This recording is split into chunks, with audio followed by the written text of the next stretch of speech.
Hey, what is up guys? Welcome back to another video. I'm sorry about the actual rain outside. Yes, it is quite surprising that it's raining right now. It's already 1 month into spring, so I'm actually quite surprised. I mean, we're moving into the midway point of spring, so to see that it's actually still having this kind of weather is definitely a huge surprise. However, given the cards we're talking about today, I think it's actually quite fitting. So what are we going to talk about today? Well, we have some new cards that is actually being supported for the Yu-Gi-Oh! Zexal cards, or at least the Chaos Xyz cards. And it seems like we're starting off here with some Shark support. Now it does say that it's meant to be some Mako Tsunami support, but given the actual pack art, it doesn't really seem like it's going to be a set focused on supporting really old archetypes like the Mako Tsunami deck. And it does seem kind of fitting that it's for Shark's deck, because Shark does play a Shark deck, you know, like a water deck of his own.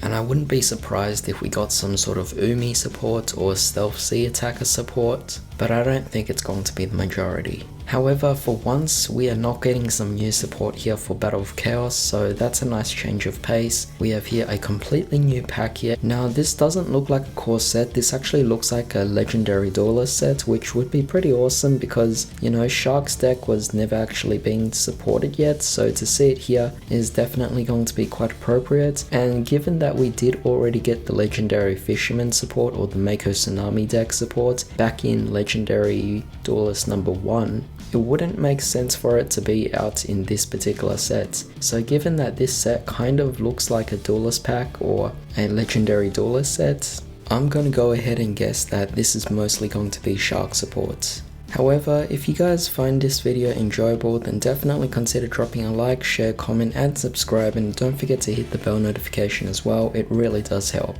However, with that being said, let's begin. So, the first card we have over here is called Mega Fortress Whale, a level 7 water fish effect monster with 2550 attack and 2350 defense. Obviously, the attack and defense of these monsters are going to have this weird 50s to them. But as I'm seeing here, it could easily be a support card for both Shark or Mako Tsunami's deck. You can only use the first, second, and third effect of this card's name each once per turn. First effect, if Umi is face up on the field, you can activate this effect. Your water monsters can attack directly this turn. That's a very powerful move, I like that. But of course, it is supporting Umi, so that is definitely something that is more akin to the Mako Tsunami deck, though given that it's still generic enough that it's a water type, I wouldn't be surprised if you could actually play this in a Shark deck as well. But that being said, this is a level 7 monster, so summoning it out might not be as easy. Second effect, during your opponent's battle phase, as a quick effect, you can target one face-up monster they control and destroy it. That's not bad. I mean, if this is happening during the battle phase, it might be a little bit more difficult for your opponent to respond to it, given that you're already in the heat of battle. However, it doesn't really make this card a broken card or anything, it doesn't really stand out, it's just an okay effect. And as for the third effect, if this card is on the field is destroyed by battle or card effect, you can take one water warrior monster from your deck or graveyard and either add it to your hand or special summon it. Now that obviously resembles the Legendary Fisherman archetype, so with that being said, this card does seem to stray into that direction. Though I still have to say that this is not necessarily a card that stands out, given that it's not easy to summon whatsoever. In fact, there is no easy special summoning method, which definitely does make it quite difficult, and you're gonna have to bring it out in your own third-party method. However, with that being said, let's move on to the next card. We have over here Doom Kraken, a level 4 water aqua effect monster with 1400 attack and 1600 defense. You can only use the first and second effects of this card's name each once per turn. If Umi's face up on the field as a quick effect, you can target one water monster you control except itself and one monster your opponent controls, special summon this card from your hand, and if you do, return the first target to the hand, and if you do that, destroy the second target. Not bad, at least this one has a method to special summon itself, and that's great, because the way this works is you could actually use this for an XC summon, and given that it's a level 4, you could go for a lot of different Shark level 4 monsters, or a lot of Shark rank 4 XCs monsters. However, this is interesting to see that it's still centered around the Umi field spell. but this is still something I see working incredibly well in a shark deck. Alright, so next up we have over here Electric Jellyfish, Physalia, a level 4 water aqua effect monster, 1400 attack and 1700 defense. Now I did remember that Mako Tsunami used to play a Jellyfish card, so this might be a revamped version of it. That's definitely really cool.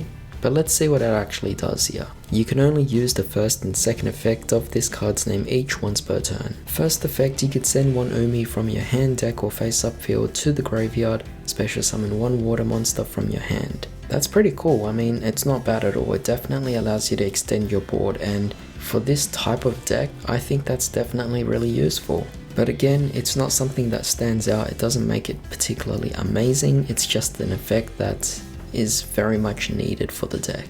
Now as for the second effect, when your opponent activates a spell or effect or a monster effect and Umi is face up on the field, as a quick effect you can negate that effect, then this card gains 600 attack and defense. That's not the most amazing of them all, but the fact that you could still negate it, at least that's okay.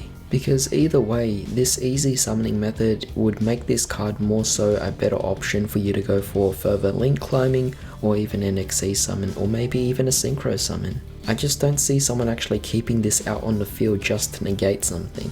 Seems a little less appropriate. However, next up over here we have Fish Sonar. Definitely very unique artwork, that's for sure. A normal spell card, you can only activate one card with this card's name per turn. Add one level 7 or lower monster that is a water normal monster, or specifically lists Umi in its text from your deck to your hand. Then, if Umi is face up on the field, you can special summon one water normal monster from your deck. That's definitely very interesting. It's like a combination of ancient text or ancient rules, which allows you to special summon Dark Magician, but in this case it allows you to special summon out a water normal monster.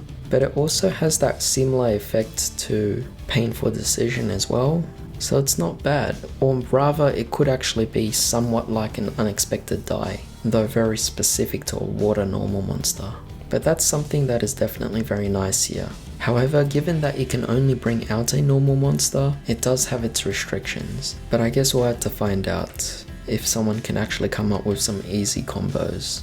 But the next card we have here is the Sea Stealth number 2 continuous spell card. You can only use the third effect of this card's name once per turn. First effect, this card becomes Umi while face up on the field or in the graveyard. Fantastic, because that way if your opponent destroys your field spell, at least you still have this out on the board. Though I will say that Feather Duster is still a thing, so you definitely gotta be careful. Second effect, your opponent cannot target water monsters you control with non-water monster effects.